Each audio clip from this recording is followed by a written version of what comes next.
I'm going to start with a prediction based on economic theory. It's not directly related to anything we've been talking about in the last session or two, but it's timely. There has been a simmering controversy in the National Football League. It originated when San Francisco's quarterback started kneeling during the pregame playing of the national anthem in his account to protest racial injustice of various sorts. Many were critical of him, saying that he didn't show proper respect to the national anthem. And it so happened that it became a subject of great controversy. He lost his position with the San Francisco 49ers. He is, in fact, a very talented quarterback, and the league has an insufficient supply of talented quarterbacks, and so it's been a puzzle in the eyes of many that he hasn't found a position in the intervening months. Nobody has hired him.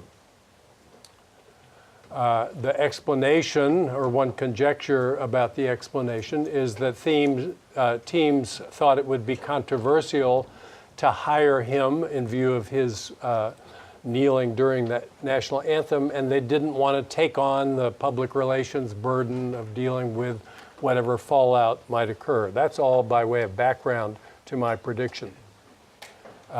It would otherwise be a gross anomaly that no team has offered him a position in the month since he was let go from San Francisco. This weekend, the president gave a speech in Alabama in which he said that the NFL owners ought to fire the sons of bitches who kneel during the national anthem. This produced a strikingly one-sided reaction against that position. People have been coming out of the woodwork to defend the right of people to make peaceful political statements of the sort that Kaepernick was making, and the entire public climate about Kaepernick and others seems to have changed quite dramatically in the last 48 hours. There were teams that the whole team kneeled. The owner of the team kneeled. Somebody who had donated money to the president, an owner of the team, he kneeled too. Here's my prediction. Sometime in the coming days, Colin Kaepernick will have not one, but more than one job offer forthcoming from an NFL team. We'll see. I've been wrong before, as my wife likes to remind me, so I could be wrong this time, but it's a prediction.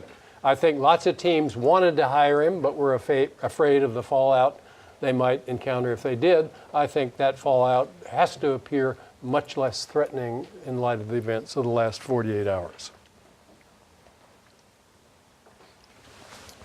Here's a question. If you didn't come today, which I see some people didn't, you'll have more trouble with this question on the final than if you're here today. So take heart. You found an item you want. It's on sale for $200 in a shop. That's the highest price anybody charges. You know that. You know that the prices that other shops charge are distributed uniformly between $100 and $200, the price you face in the current shop. Should you search again, that is to say, quit the shop you're in, go off in search of a lower price, it'll cost you $8 to do that. I think your impulse, even without doing any analysis, should be to say, yeah, that's a high price. You're right at the top of the distribution. There's lots of room for improvement if you go searching for a lower price. It only costs $8 to look. You should look. That ought to be your intuitive reaction. So that reaction, if you share it with me, would say, no, you shouldn't. The question is, so you do go search. What price should you accept if you find it? Should you accept $200? Well, you just sort of had an intuitive reaction against that price as acceptable. What about this one? That's pretty close. I'm leaning against these two. So you could work your way down the list and say, which is the price that would make me say, if I'm willing to take fair gamble, search is a gamble, obviously. You could search 100 times and find 200 each time. It's not very likely, obviously, if it's a random process, but you could end up worse off if you search. What's the price if I search that would make me say, good enough? There's a lower price out there, but it's not worth looking for. That's the question. It's one of these. Think about it. Information and search generally is our topic today. We've been assuming up until now that you knew everything that was relevant for any decision you confronted. If it was the game theory discussion, everybody knew what the payoff matrix looked like. There was no information to gather. It was just a question of doing whatever was your best option given the complete information that you had. This time, you're shopping for something, you don't know what to do. You used to play tennis, you've got a crummy old racket in your closet, you haven't played for years, you want to get back to the game. What racket should I get? You go to Dick's. Unexpectedly, you meet a knowledgeable salesperson. He asks you intelligent questions about the nature of your game, and based on your exchange over the course of 20 minutes, he recommends a particular racket. It's the Prince O2 Silver, Prince Thunder O2 Silver. What the hell is that? No, you never heard of that before. Should I buy that? Is it all marketing hype? I mean, I've just had what seemed like an informative conversation with a guy who used to play tennis. He seemed to know how to steer me towards a racket that would fit my game. I bought it. You go home, your friend tells you, ha, chump, you could have bought that racket for $260 at the Tennis Warehouse online. How do you feel? Do you feel like you are a chump, in fact, or is it the case that you feel okay about your purchase? What's the reaction you have here? You know, you didn't know what to do. Maybe Tennis Warehouse had some information that might have been useful for you, but you feel like you were well served by the guy you talked to. It was costly for Dick's to offer that amenity. They had to build a brick building to house the inventory in. They had to carry the cost of the inventory. They had to hire the knowledgeable salesperson. It used to be that manufacturers wanted consumers to have a full range of information about the products that they offered, and so they would lobby for and successfully get adopted resale price maintenance laws. These were laws that said, here's the list price of the product. It's illegal for retailers to discount the price below that level. Why would a manufacturer want to prevent a retailer from discounting the price? Wouldn't they want them to charge the lowest possible price, thereby to move more units of the good? That's a mystery, unless you think that the manufacturer thought it would be a good thing for them in the long run to match buyers up with the right products, and that you couldn't hope to do that unless the retailers had a cost cushion that would enable them to provide that service. So that was the purpose of those laws. Those laws have lost any force now, and so it's quite possible for you to go to Dick's, talk to the salesperson, figure out what to do, and then say, I'm going to think about it, go home and order it from Tennis Warehouse for the discount price. Well, maybe that advice won't be available in the long run. Or maybe the transition will be to a better system where you can get the information you need through other means. We don't know yet, but I think you can't make sense of the historical practice by manufacturers trying to maintain the retail prices of their products higher than retailers would choose to set them. Some retailers would choose to set them unless you think they thought that the extra service was an important part of successful promotion of their product. It's a free rider problem, in effect, this one where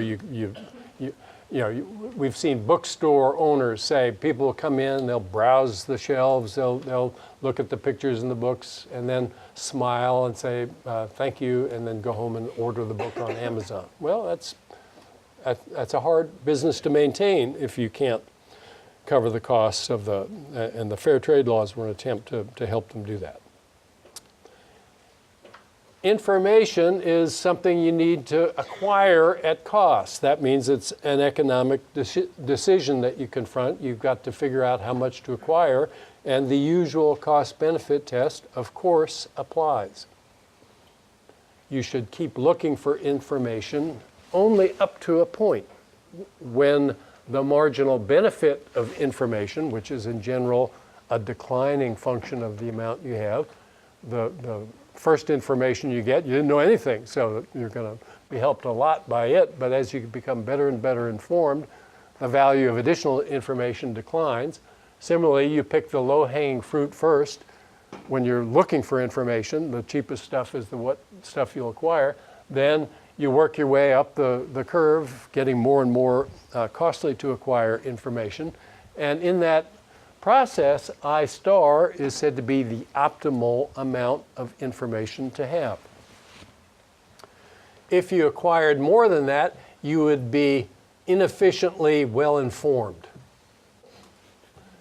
Non-economists hate statements like that. Inefficiently well-informed, as if it would be bad to be better informed, they think we're saying. That's not what we're saying. If somebody suppose you're here, somebody says, you want some free information? Your answer should be, yeah, I'll take it. What this diagram tells you is that if you're paying to acquire information, you should acquire it only up to a point. And that point is where the marginal benefit and marginal cost are equal. It's good to be informed, but it's costly to be informed too. And so you economize on information the same as you do on other tasks. The optimum amount of information. Okay, you're looking for a calculator. Different shops sell calculate. Yes? Yeah, on the lecture notes, the line for marginal benefit information has a different shape. It does? Yeah. Oh, it's concave going down? Well, it could be, yeah. The important point is that it's downward sloping. The actual curvature of it, I don't think theory has anything very strong to say about that. Yeah, I can't even remember drawing it differently, but it's quite possible. But there wouldn't be any great significance to that. You're looking for a calculator. Should you buy one at the first shop you visit? This is essentially the question we looked at the outset. Or keep searching for a lower price. You've heard about low prices being available out there somewhere. All right, so the first store offers it for $50. Should you keep looking? It's a gamble if you keep looking. If you buy it now, you don't have to spend anything on search. If you wait, hoping to find a better price, you might not find a better price. You might find an even higher price and then search again and find a higher price even than that. It depends on what the distribution of prices out there looks like. So you have to weigh the costs of search with the expected benefits of search and decide accordingly whether the price you have in hand is good enough to stick with or whether you should continue searching.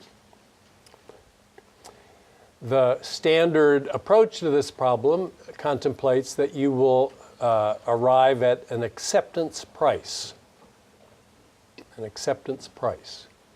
If you find a price that good, that low or lower, you'll take it. If you don't find a price that low, you'll continue to search. Most of you had to search for a place to live when you came recently. I'm going to guess that most of you did not look at each one of the thousands of units that you might have chosen to live in Tompkins County when you came. Instead, you looked at only a sampling of units. You got an idea about what the distribution of characteristics of different units looked like and what the distribution of rents look like for the different units with different characteristics. And having gotten an idea of what was out there, at least a rough idea of those distributions, you arrived at least implicitly, an acceptance package. If I find an apartment that has a combination of rent and characteristics that's good enough, I'm going to take it. Did anybody proceed in a vastly different way? Of course, some people might have. Some people might have an uncle who had an apartment free and just gave it to you. So you didn't even look, you just stumbled into but most people looked until they found something that looked good enough. When you decided to take that apartment, you knew, or you could have known if you thought even for a moment about it, that there was a better deal out there somewhere. You knew that, or you should have known that. And yet you accepted the apartment you ended up living in. Why did you do that? Because further search was not attractive in view of the costs versus the anticipated benefits of further search. You knew there was a better apartment, and yet you chose the one you chose because it just wasn't worth it to look any longer. What if you found a better apartment, the one that you knew was out there, a week after putting your deposit down and moving in? Well, if it were enough better, you'd tell the landlord, sorry, I found a better apartment and I'm out of here. And then all the ads he had placed and all the people he had interviewed in search of the perfect tenant, in a vain search for the perfect tenant, he settled on you ultimately because you were good enough. That would have all been in vain. Or suppose you moved in and you had the cable company install its equipment, and you put some rugs on the floor and you hung your art on the walls and you did all that.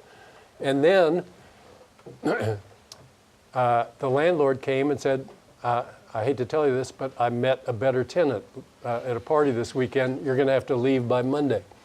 You'd be very disappointed with news like that. And so on both sides of the market, the participating parties to a deal know there's a better option out there, and they know that if they're free to take it when it comes along, they won't be able to make the deal that they've just made. The deal won't be attractive to anybody.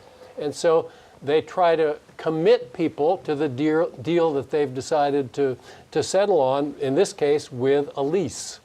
You want to move out? Go ahead and move out. But you got to pay me rent for the next year. That means you're not tempted when a better apartment comes along. You want to put a better tenant in than me?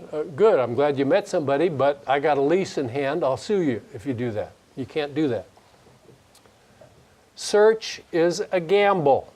You take an outcome thinking it's a reasonable compromise between searching further and settling on good enough for now, but it's really almost certain that there'll be a better option that comes to your attention in the future, but you didn't make a mistake just because that's so.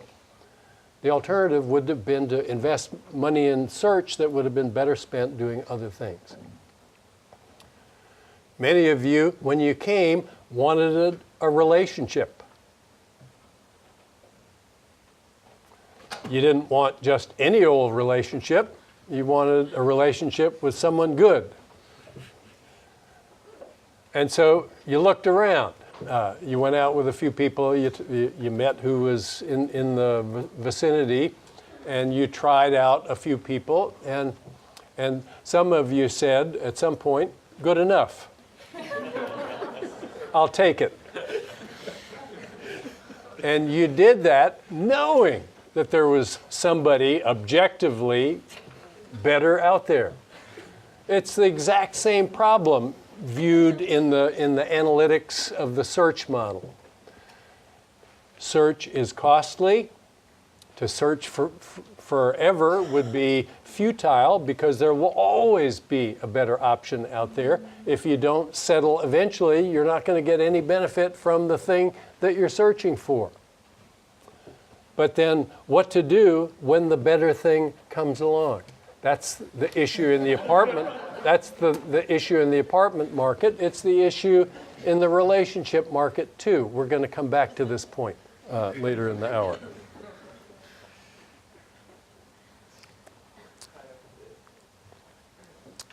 Okay, the search model as in its stick figure form has a few implications. How much time should I spend searching for a car? That's a high-priced item. The spread between the high-price offer and the low-price offer is likely to be, in absolute terms, fairly big in terms of my budget. My time is worth what it is. That's not going to be different whether I'm searching for a car or I'm searching for a gallon of milk. So I ought to search a lot longer and more intensively. If I'm looking to buy a car, the amount I'll save from further search is likely to be greater than the amount I'll save if I'm searching to buy a bicycle. So some things it pays to search much more intensively for than others. How many of you are considering a career in marketing? Many people are dissuaded from thinking about a career in marketing because they think the middleman is not a respected figure in society. The middleman, he's just got a vacuum hose in your pocket. He's sucking money out of your account. He's not doing anything useful. He's a parasite on the real work that gets done in society. That's a very common view. I know somebody can get it for you wholesale. Don't let the middleman rob you out of your hard-earned money. This is a misguided framing of what the middleman does in a properly functioning economy. Let me try to make that point in the context of a few clumsy examples. So here we've got the seller of a house. His name is Jones, and his house is idiosyncratic. It's an 1895 Queen Anne Victorian house. There are two local buyers for the house, and Jones is hoping to get access to both of them. He only knows one of them. He's willing to sell his house for as little as $200,000. Of course, he'd like to get much more than that, but he's under pressure to sell. That's what he would take if he had to. So the two local buyers are Adams. Adams doesn't particularly like houses of that vintage. He likes modern houses. He'd be willing to pay up to $400,000 for a modern house, but a Queen Anne Victorian, no thank you. I'd be willing to buy one, but only if it were priced right, $205,000. If he was the only guy to whom Jones could sell, Jones would sell to him, and there would be some economic surplus created. What would it be? $5,000. The value of the house to Adams minus the minimum amount for which Jones would have been prepared to sell the house. Okay, if there's an agent who can bring into contact with Jones a second buyer, that agent will have added some value. If Jones couldn't find the buyer on his own, and an agent can find it for him, let's imagine Baker is brought to Jones' attention by an agent in the market, and Baker likes Greek revival houses. He'd be willing to pay up to $350,000 for his ideal house. He doesn't really want a Queen Anne, but he'd be willing to pay $265,000 for it. That second agent has added $60,000 of real value to the local economy. Just the same as if somebody had actually produced a real tangible good valued at $60,000. If Adams had gotten the house, that would be waste of $60,000 if this was the only other buyer and it was feasible to get this buyer into the transaction. It would be a waste of $60,000. It would be exactly equivalent, I claim, to taking a brand new Porsche Boxster, a car valued at $60,000. People worked hard, they sweated, the miners got the ore out of the earth. All these salt of the earth people did honest work over long days of labor to produce this thing. We take it to Ithaca High School, we give the football team members sledgehammers, and we say, reduce that car to rubble. We got 2 hours for you to do it. And they just hammer away at the car for 2 hours, and then it's just a pile of scrap metal in the parking lot at the end. What heartbreaking waste that would be. To me, anyway. If you don't care about cars, maybe say, well, who cares? There are people who would experience that as incredibly heartbreaking waste to have occurred. It's no different from the waste that occurs if the house goes to the wrong guy. That's waste. You're giving it to somebody who doesn't value it instead of somebody who values it a lot. That's waste. So if you're a middleman and you can steer the house to somebody who values it more highly, you've added real value. You're not a parasite on society, you're producing stuff. Suppose there's another agent who has an innovation. She's got a national network that she can list houses on, so there's video tours and the like.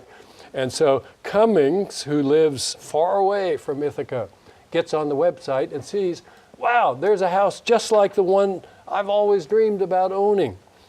He'd be willing to pay $415,000 for that house.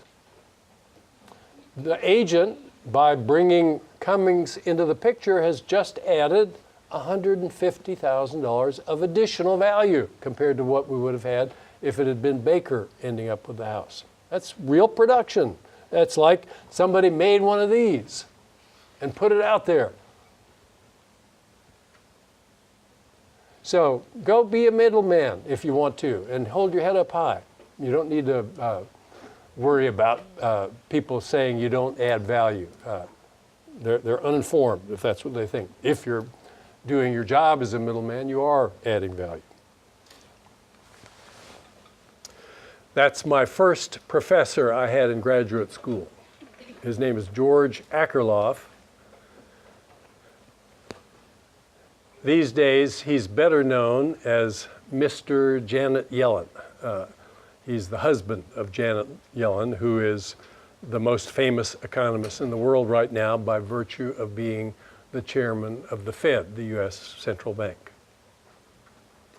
Before she was named to replace Ben Bernanke as the chair of the Fed, he was much better known than she was. In 2001, he won a Nobel Prize for the idea I'm going to describe to you presently, and he was the high-profile economist in that family. No longer. He's second fiddle in that family. Here's his idea. Let's see what you think of it. The thing to be explained is why cars lose so much of their value right after they're sold. What's going on? He said, suppose there are two kinds of cars, good cars and lemons. They look the same. The owner of a car knows whether it's a lemon, but the buyer, the potential buyer of it, can't tell by looking at it whether it is. Suppose all the new cars coming off the line are good except for 10% of them. Maybe they're the ones made after lunch on Friday. The workers go out, they drink a few beers, some of them smoke dope, they come back. They're not really into the job in the same way Friday afternoon, and so the cars that they send out on Friday afternoon, they break down frequently. But you can't tell that just by looking at them. Good cars are worth $10,000 to their owners by assumption. Lemons, worth less. I need a number. I'll just assume $6,000 is the value of a car known to be a lemon. Just for the sake of argument, I'm going to assume that cars don't appreciate with use. Not much for the first little bit of use is what I really mean here. We know cars can go 300,000 miles with no difficulty now. A car that's driven 5,000 miles is really just like a new car. If it was good to begin with, it's still good. So cars don't depreciate much right at first. I'm going to assume not at all. If the used cars for sale that were offered for sale had the same quality distribution as the new cars coming off the assembly lines, how much would risk-neutral people be willing to pay for a used car? It hasn't depreciated. It's just as good as a new car. They'd be willing to pay whatever they were willing to pay for a new car, and that would be a weighted average of the value of the two kinds of cars coming off the assembly line. The good cars, 90% chance you're going to get one of those. That's worth $10,000. 10% chance you're going to get a lemon. That would be worth $6,000. So the weighted average value of the two kinds of cars you might end up with if you bought one would be $9,600. if the used cars for sale were the same mix, good versus lemons, as the new cars, and if cars didn't depreciate with use, this is what people would be willing to pay for a used car. Okay, let's push on that. You're the owner of a good used car. What's it worth to you? We know the answer because we assumed the answer. It's worth $10,000 to you. Under the assumptions of the example, how much would you get for it if you stole it? What are the assumptions of the example? The mix of quality in the set of cars offered for sale is the same as the mix of the cars that come off the assembly line. How much would you get for it? You'd get $9,600. Question, would you sell it? Answer, no. Why? Because $9,600 is less than it's worth to you. We assume it's worth $10,000 to you. You would only get $9,600 for it. You know it's a good car. You only paid $9,600 for it when you bought it because you didn't know then whether it was a good car, and they had to give you a discount to compensate for the fact that there was a 10% chance it would be crappy. So you wouldn't sell it for anything less than the $10,000 you value it at. What if you had a lemon, though, and somebody offered you $9,600 for it? Would you sell it? Take my lemon, please. For $9,600, free shipping anywhere in the continental US. I want to sell that car in a heartbeat if somebody's going to offer me $9,600 for it. So I have a good used car, I won't sell it. I have a lemon, I will sell it. What's the conclusion from Akerlof's model? There's a moral here. The only used cars for sale will be lemons. And buyers will eventually cotton to that fact, and the price that a used car commands will be the price that people assign to owning a lemon, the value they assign to owning a lemon. So why do used cars sell for so little so quickly? Because the market thinks they're lemons, and there's a reason they think they're lemons. This is an extreme version of information asymmetry. The buyer knows exactly the quality of the car. The owner knows exactly the quality of the car. The seller can't tell anything about it. In practice, it's a little bit more nuanced than this. Yes, Peter. I was going to ask, what about Carfax, certified? Okay, so we try to find out information. Carfax can tell me whether it's been in an accident or not. Okay, it hasn't been. Doesn't mean it's not a lemon. That gets me part of the way to where I want to get to. So certified cars, Okay, we're going to get to all of that. This is a problem because there are transactions that want to happen that can't happen. There are people who would be happy to buy a used car that was in good condition for much more than the price of a lemon, but they're not willing to pay any more than the price of a lemon because nobody can persuade them it's not a lemon unless we start introducing devices like Peter is talking about, and I'll get to those momentarily. How many of you bought a car when you came here? Anybody? What did you want to know about it when you looked at a candidate for the car you bought? I wanted to know sort of about the value that I get out of it. So you read about the brand and the history and the reliability and all that. Yeah. Anybody else who bought a car in the last years? What sort of questions did you have in mind to ask the seller of the car, Dan? Resale value? What's the resale value? Well, you could get that by looking at Kelly's Blue Book. Kelly's Blue Book tells you in your area what a car of that vintage with these characteristics, these options of this many miles, how much cars like that sold for in your area in the last months. So you could find that out without much difficulty. What else did you ask the seller of the car if you bought a car recently? I've not done with cars, but with bikes, usually ask why they're selling. Yeah, you want to know why it's for sale. And the answer that wouldn't comfort you is that it breaks down all the time. I'm not willing to put up with this car 1 month longer. That wouldn't be reassuring if that were the answer to the question. What would be reassuring as a possible answer to that question? I'm moving to Taiwan. Yeah, we're moving to Taiwan and my employer won't ship the car over there. I got to get rid of it now. It's not the car's fault that it's up for sale. It's some exogenous event in the world. Or I got my Porsche Boxster. I was so excited. And then my wife got pregnant. We got a kid now. There's no back seat. Where do we put the car seat? And when you come by to see the car, I got a 3-month-old in my arms. You're comforted by that. That's a plausible exogenous reason for wanting to sell the car that is not related to the condition of the car. So there are ways around the lemons problem, guarantees and the like we'll talk about too, but that's the basic problem. Suppose you have a chance to buy a car that you know to be in good condition and you can pay the Blue Book value for it.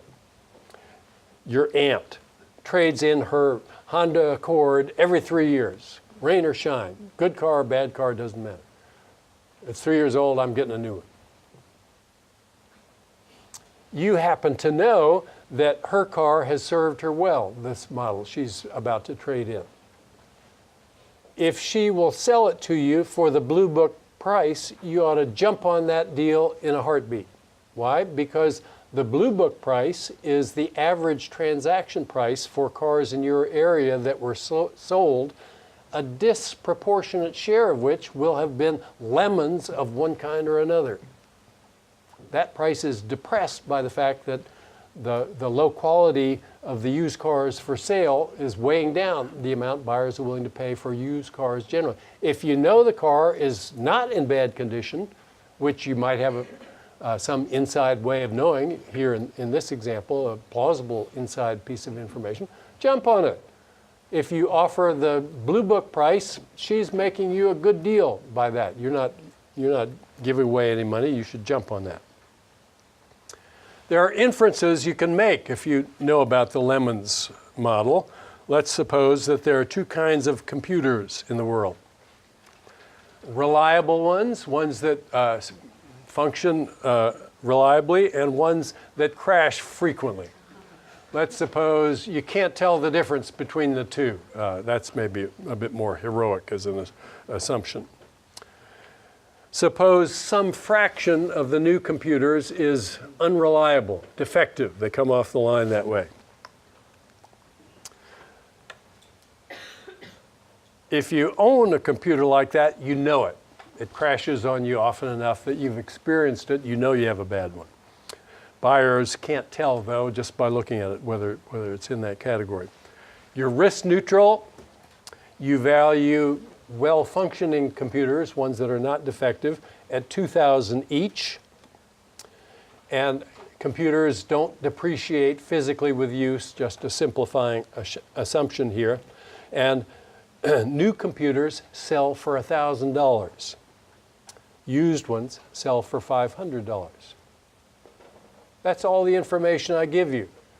I could ask you in an exam question, what's Z, the fraction of all new computers that come off the line defective? If you didn't know the lemons theory, you'd have no clue about how to answer that question. But knowing the lemons theory is all you need to be able to answer it. What's Z? What we know is that if a computer is for sale in the used market, it must be defective because you couldn't get fair value for it in the used market if you knew it to be good. People are going to pay less than the value of a good computer because the computers in the used market will be, at least some of them, but it turns out most of them, disproportionate number of them, defective. So the price of a used computer must be the same as the value of a defective new one. And that's all you needed to fill in the missing link in this equation. Here's the price of the new computer. It's a weighted average of the value people assign to defective computers. You weren't given that, and the value they assign to good computers. You were given that. 1 minus Z is the fraction of new computers that are good. Z is the fraction of new computers that are bad. 500 is the value of a defective computer. How did you know that? Because that was the price at which used computers were offered for sale. And the lemons model tells you that if it's offered for sale, it's a lemon, and therefore the price is the price that buyers assign to a lemon.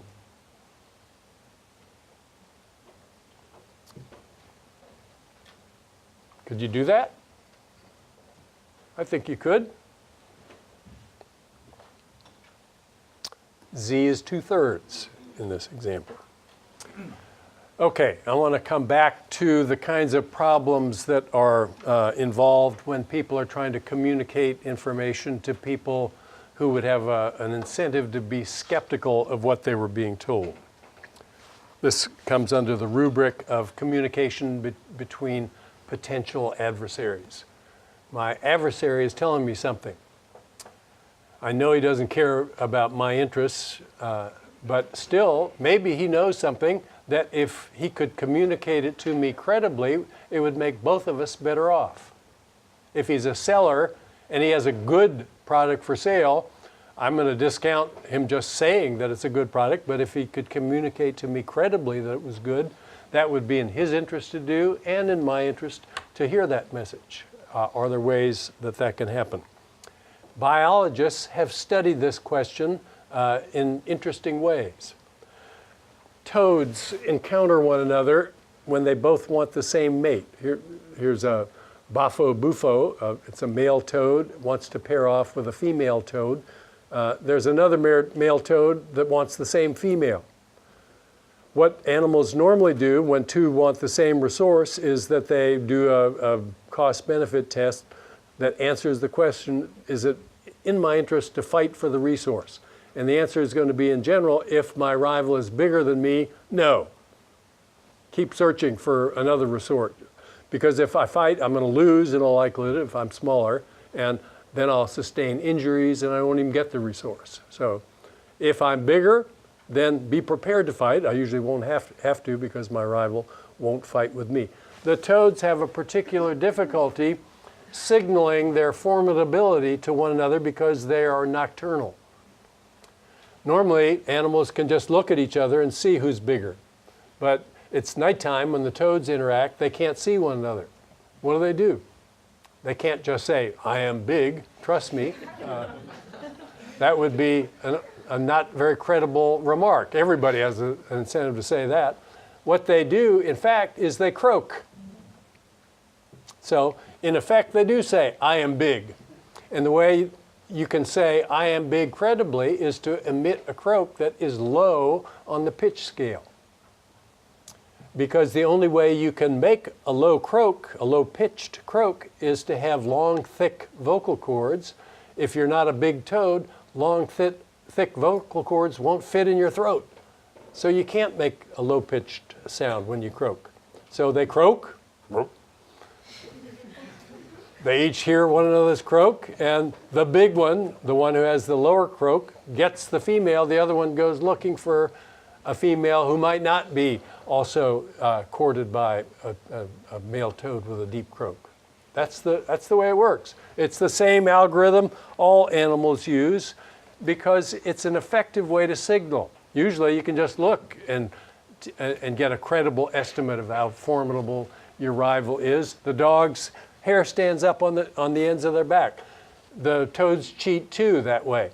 They hunker down. They try to get their throat knocked down into the thorax so the vocal cords will be thicker and make a deeper croak. But when everybody does that, it's still the deepest croak that prevails in the competition. Same as with the hair standing on end. It makes all the dogs look bigger, and so the question of which dog is bigger is easily settled in a credible way. This is a very different problem, notice, from the problem when you're trying to communicate information to somebody whose interests are well aligned with yours. Does anybody play bridge in the room? Nobody. Yeah, it's incredible how the interests and customs have changed. And so nobody knows what I mean. If I'm your bridge partner and I bid as my opening bid 3 no trumps, that's a bid. I'm trying to signal to my partner how strong my hand is. I don't want her to think it's stronger than it is, or for that matter, weaker than it is. I want her to know how much strength I have in my hand so she can bid accordingly. If she can bid in accordance with the combined strength, she knows how strong her hand is. She has a hint from the bidding conventions what the number of my bid means in terms of the strength of my hand, and she can make a reasoned guess about how many tricks we'll be able to take. I'm not trying to fool anybody with that communication. I'm just trying to be clear. She's not trying to say, what's he up to now? That's not on her radar screen when she's thinking about my message. It's completely different when you're playing poker. I place a big bet. I shove a big stack of chips into the pot. What's the other player think? Am I trying to communicate something credibly to him by doing that? I'd like him to think that I have a good hand. He knows I'd like him to think I have a good hand. So how can I convince him that I have a good hand? He's suspicious of every signal I might try to send. So maybe he'll pay attention to things I emit that are not fully under my control when I have a good hand, such as my former colleague I told you about who bounced up and down in his chair every time he had a good hand. That's a signal that's costly to fake. We're talking here about communicating information between people who have good reason to suspect the other person's honesty in terms of the choice of message. You've found a street vendor in Manhattan offering a genuine Rolex for $199.95. It's a $9,000 watch. That's at any rate the claim. Is the claim credible?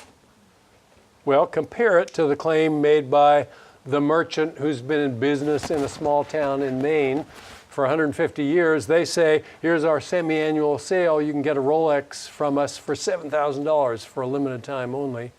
Normal value, $9,000. Is that claim credible? Well, you can see that it's much more difficult for the first guy to make a credible claim than for the second guy. If you buy the watch from the first guy and your jeweler tells you, this watch doesn't even have a motor in it, you go back and you demand your refund, what do you discover? He's not there anymore. He has no investment in the future. He wants to sell you the watch, and the moment he does, he'll move to a different location. If these guys sell you a bogus watch and you discover that it's bogus, they're going to give you your money back. We didn't know it was bogus. Here, take a full refund. They have a very strong incentive not to cheat you because their future business depends on it. Cheating you is a very costly step for them. It's not for the fly-by-night operators. So these are all illustrations of the so-called costly to fake principle. You want to send a signal that people will believe. It has to be costly to you if you're telling a lie. That's the logic. Product quality assurance. If you have a product that you claim is high quality and you launch a very expensive national TV ad campaign to proclaim that fact, so you're the producer of this television set, best picture quality, best repair record, blah, blah, blah, and it's a spot that runs on every NFL game for the whole season, the buyer knows you've spent a bundle on that campaign, and the signal that you're sending is that your product is of high quality, and that's very costly to fake. If you're lying about that, you will have expended millions of dollars on that campaign for what? To lure people to try a product that they're not going to like and are going to tell their friends to avoid at all costs. You're a producer. You have two products, a high quality one and a low quality. Which one does it pay to advertise? The high quality one. You can get people to try it, but the ad campaign pays off really only if you generate a lot of repeat business as a result of doing it. So the fact that they're spending a lot to tell you it's high quality is by itself an aspect of their statement that makes it costly to fake. If it's not high quality, it won't be in their interest to do that. You want a hardworking, smart employee, your Microsoft's recruiting director. You got two candidates. One's an honors graduate from Caltech. The other one is a C+ graduate from Cal State Northridge. Who do you hire? It's a gamble. The second guy could be better, but he's probably not better. It's very difficult. It's a costly signal to fake. You want to tell the world I'm hardworking and talented? Well, it's very hard to get a Caltech honors degree if you don't have those qualities. You can get a C+ average from Northridge without those qualities. There are people who have C+ averages at Cal State Northridge who are both hardworking and talented. Maybe the circumstance was why they ended up there and they couldn't do what they needed to do to get better grades because they had other things weighing on them, but they might be the better employee, but it's hard for them to send the same signal with that credential. That's why maybe it was rational to spend a lot of money to come to an elite school. The world knows that if you graduate from here, you're hardworking and you're smart. It's hard to get out of here if you don't have at least reasonable measures of both of those qualities. You're buying a costly to fake signal, in effect. The second principle that governs communication between potential adversaries is the so-called full disclosure principle. If some individuals benefit by telling you who they are or what they can do, others, because what they can do is impressive, others are going to be forced to tell you what they can do, even if it's not very impressive what they can do. Think about the toads. Why does the small toad bother to croak at all, thereby revealing to his rival that he's not very formidable? Wouldn't it be better, he might think to himself, just to remain silent? I'm a toad with a croak of 8. I'm a toad with a croak of 6, let's say. Why should I speak up and reveal the fact that I have a high-pitched croak? Why don't I just let him worry that I might be down at the 0 end of the scale? Here's where the full disclosure principle comes into effect. Suppose toads did reason in that way, and the ones with croak pitch on this scale, the further out to the right you are, the smaller you are, the higher the pitch of your croak. Croak pitch above 6, keep quiet. Other toads would eventually learn that the quiet toads are never have a croak with a numerical value less than 6. They're greater than 6. How much greater? I don't know.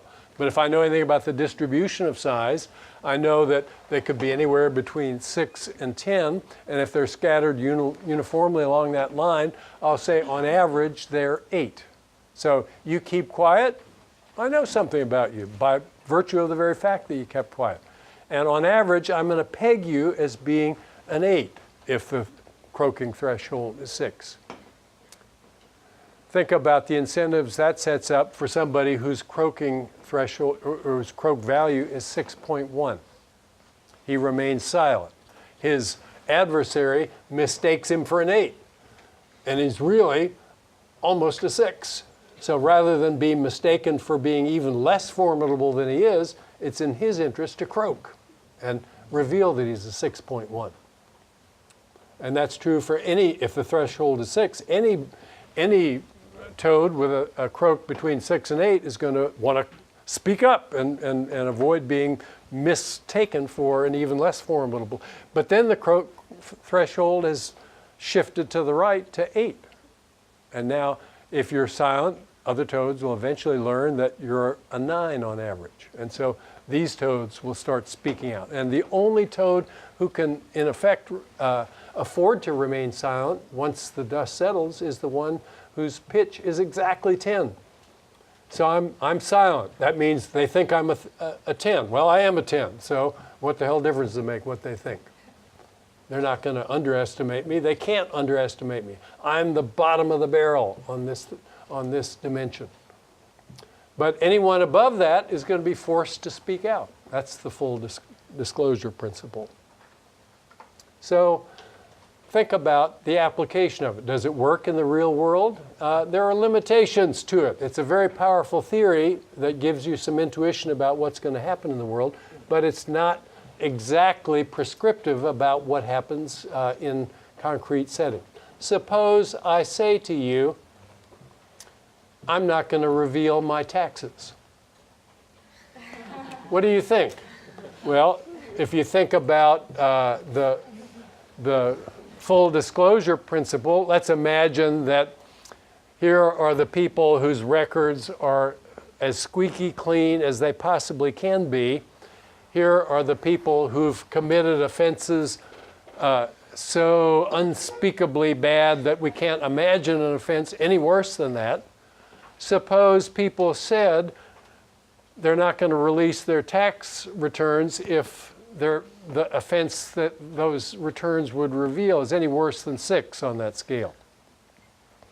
Then if you say, I'm not releasing my tax returns, people say, oh, so we know something about you. You're an 8.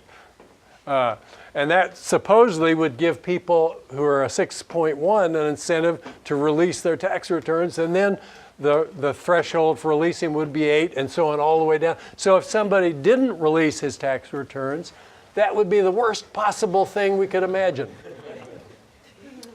Has anybody ever been told, you can't come over now, my place is such a mess? Has anybody ever not been told that?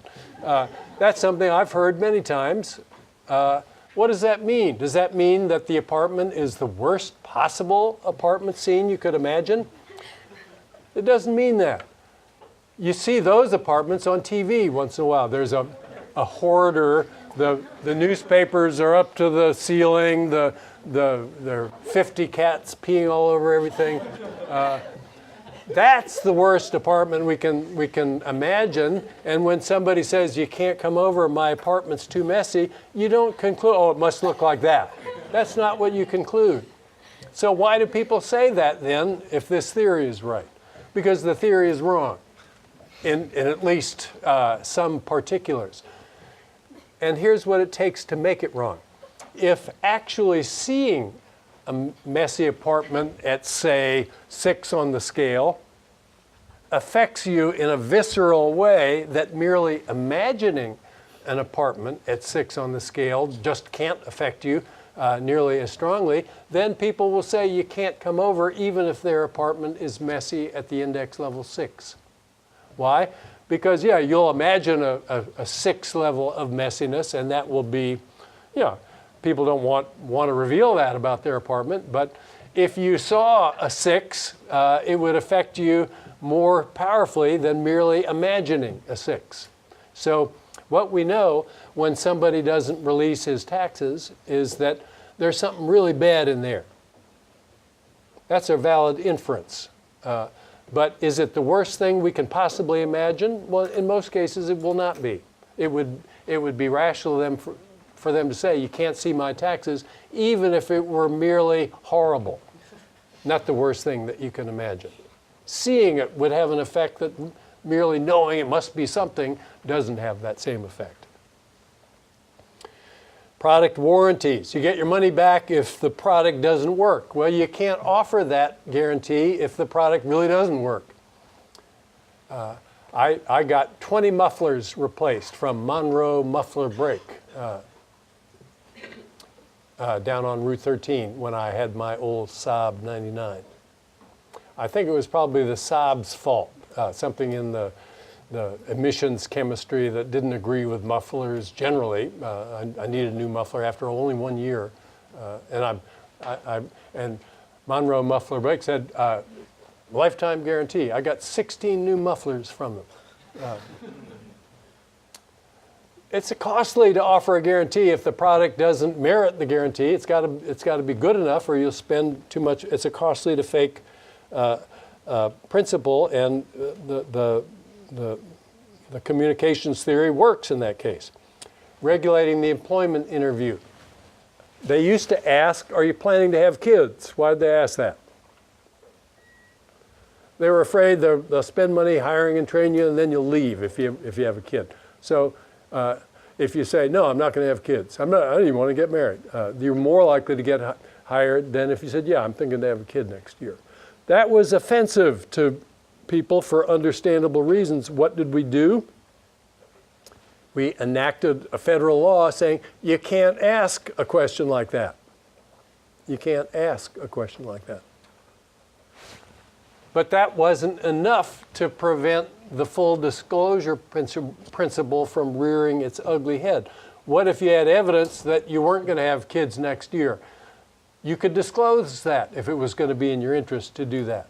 And so if you want to prevent this from being a factor in hiring decisions, you got to not only say you can't ask about it, but you can't disclose information about it in the conversation of any kind. We didn't do that. So it wasn't a fail-safe remedy. Let's come back to relationships. Everybody wants a relationship. Let's say almost everybody wants a relationship. Relationships are good. Experience seems to be that a full life is enhanced by a successful relationship. So you don't want a relationship with just anyone.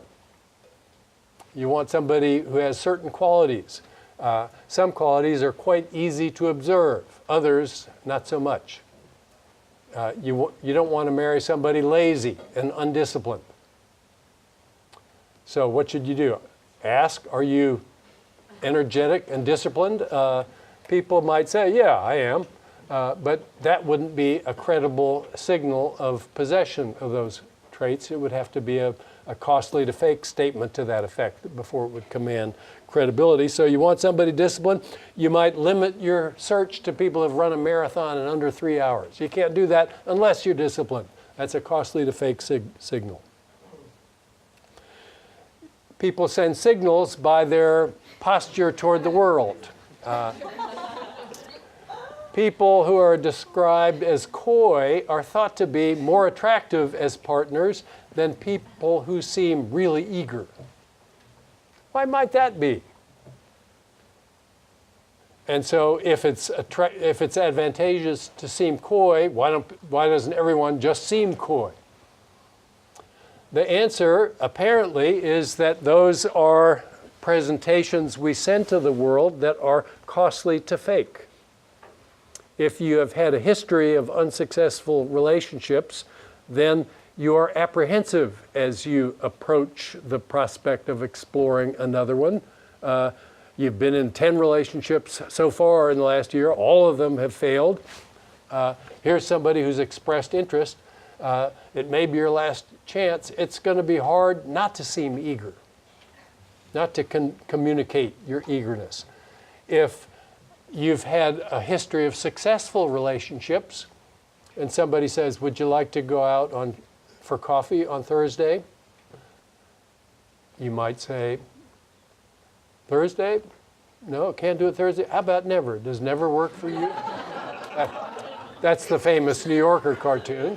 Or if you're interested in the relationship, you might say, you'll consult your diary and say, how about Tuesday? Would Tuesday work? But you'd say it in a relaxed way. You wouldn't say, the pitch of your voice wouldn't go up. And that would convey some information. It's not enough to make life-changing decisions on, but people do make life-changing decisions on the basis of information like that. People don't want somebody who seems too eager. What's the logic of that? It's clear to understand. Groucho Marx had this great line, I wouldn't want to join any club that would have me as a member. I wouldn't want to be in a relationship with anyone who would want to be in a relationship with me.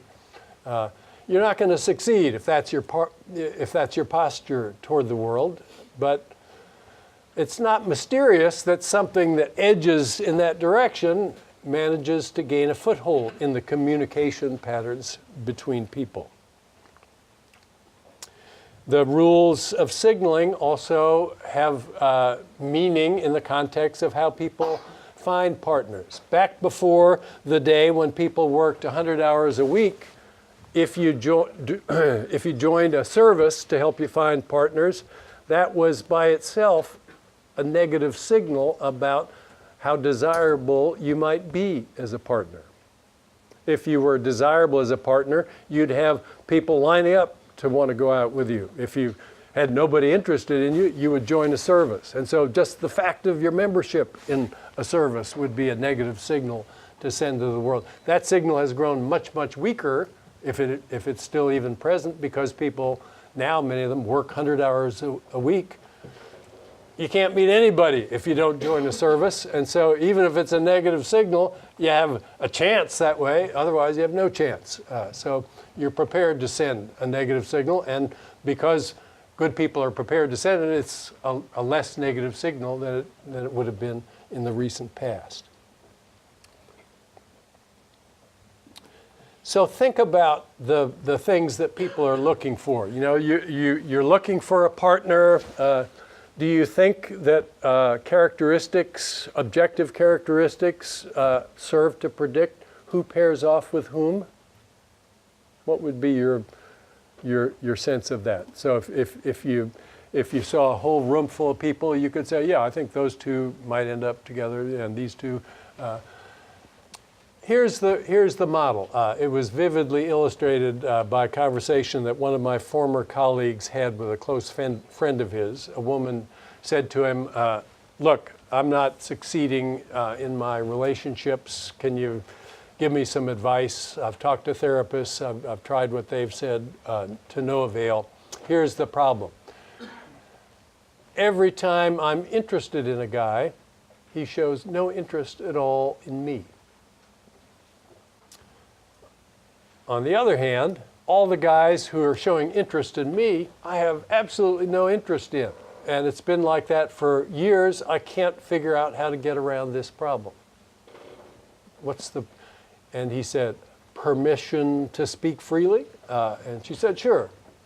He said, your problem is that you're an 8 chasing after 9s and 10s and being pursued by 6s and 7s. That was his model of the relationship market. So yeah, people want characteristics. You want somebody smart, you want somebody kind, you want somebody considerate, you want somebody empathetic, you want somebody with good earning power, you want somebody healthy, you want somebody athletic, you know, all these things that people seem to care about. The econometricians do their weighting schemes, they put weights on all of them, and then we get an index. You're a 9.8, you're a 9.9. The top of the scale is 10. And everybody wants to pair off with a 10, but there aren't very many 10s to go around. Their coin of the realm is their own 10, and so the 10s pair off with one another, the 9.9s, and the 8s and 7s. That's how it works, according to the economists. Is there anything to that model? Does it make any sense to help you understand the world? I think it makes some contribution, but at another level, it's a terrible model for thinking about how things work. It's a terrible model for thinking. Sure, people care about characteristics. There are some people you wouldn't go out with knowing nothing more about them than a few superficial things that are easily observed. But is it a good model for understanding what makes relationships successful? It's a terrible model for that. F. Scott Fitzgerald said, don't marry for money. It's a mistake to marry for money. What he advised people to do was go where the money is and then marry for love. So don't even take a chance on falling for somebody who doesn't have money. Go where the money is, and then don't pay any attention to money. Once you've sort of ruled that risk out of the picture, you're safe. Here's the problem. The 10s pair with the 10s, the 9s pair with the 9s, and so on. So you've got this nice pairing scheme, but you're searching. It's never a perfect match. You're looking for the best match you can find, and you say, like you said for your apartment, good enough. And then you want to get on with your life. You want to buy a house, you want to have kids, you want to make investments, but then somebody better comes along. Oh no, well, I'm out of here. I didn't expect to meet this person, but there this person came. I'm out of here. So a relationship would fail if it were just about the pairing of the numbers. It would fail. The descriptive model seems to be the numbers play some crude role in predicting who'll explore relationships with whom. Yeah, they'll take you that far, but which relationships stick don't get very well predicted by that. It's all occurring at a deeper level than that. I had a good friend who wanted very much to have kids. That was, and it was something he'd looked forward to his whole life. He got married. He and his wife spent tens and thousands of dollars on fertility treatments, all to no avail. They were in their approaching late 30s. It was getting very late in the game. What to do? If it was just about the material incentives, the response the economists would have predicted on his part was, well, I entered the relationship hoping to have kids. That now that I see that's not possible, I'm going to go form a new relationship and have kids. But that never was anything that even got on his radar screen. He became bonded with his partner. They had had a long history together. It was not even something to consider to leave. If he'd known at the outset that there wouldn't be any possibility to have kids, he might not have chosen to pursue a relationship under the circumstances. But no, once you're with somebody, you become bonded not to the numbers, but to the fact of it being that particular person. There's something about. There was a group that used to perform in upstate New York. They were called Aztec Two-Step was the name of the band. Their one-hit single, I think they had only one, was Faster Gun. And the chorus was, there'll always be a faster gun, but there'll never be another one like you. And it was that. You know, there might be somebody who's better looking or has higher earning power, but it's not you. And so therefore, I don't want to leave. If you don't have that part in the mix, then the whole economist model is completely unstable and it predicts people will be miserable. And there's some evidence in favor of that. There was an experiment done by a sociologist where people were allowed to go on dates with new people every night.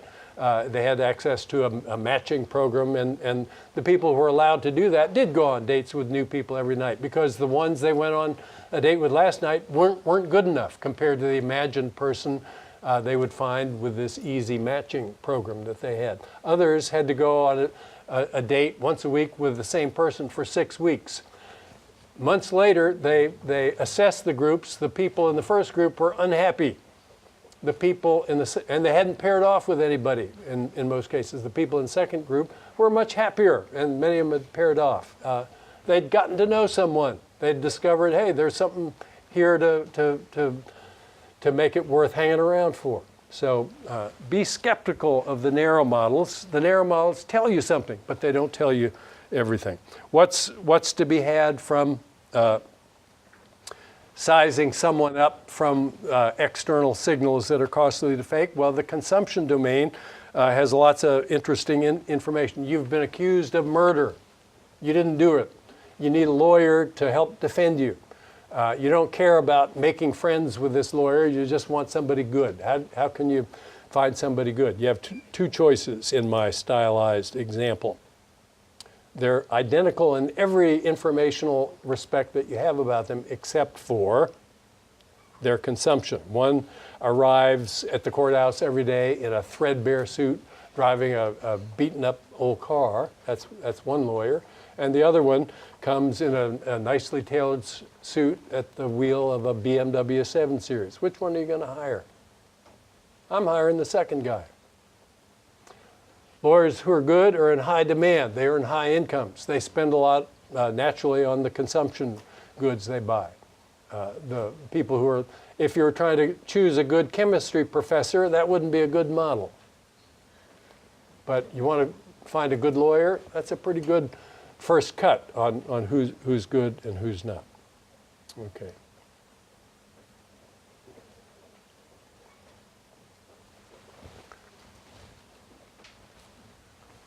Here's why I like 140 is the answer to this question. Suppose I go to a shop and they say 140 for this item. I could search further. If I did search further, what would be the probability I'd find a lower price than the one I have in hand? What would be the probability? Prices are uniformly distributed between 200 and 100. What would be the probability? It's a number. 0.4. That's the probability. If I found, so I'm not sure I'd find a lower price. I've already got a better than average price, but there's a 40% chance I would find a lower price. If I found a lower price, how much lower would it be on the average? It could be anywhere between 140 and 100. How much lower would it be than 140 on the average? 20. So I get a 40% chance of finding a lower price, which on average saved me $20 on my purchase. The expected benefit of doing further search, 40% times 20, 8.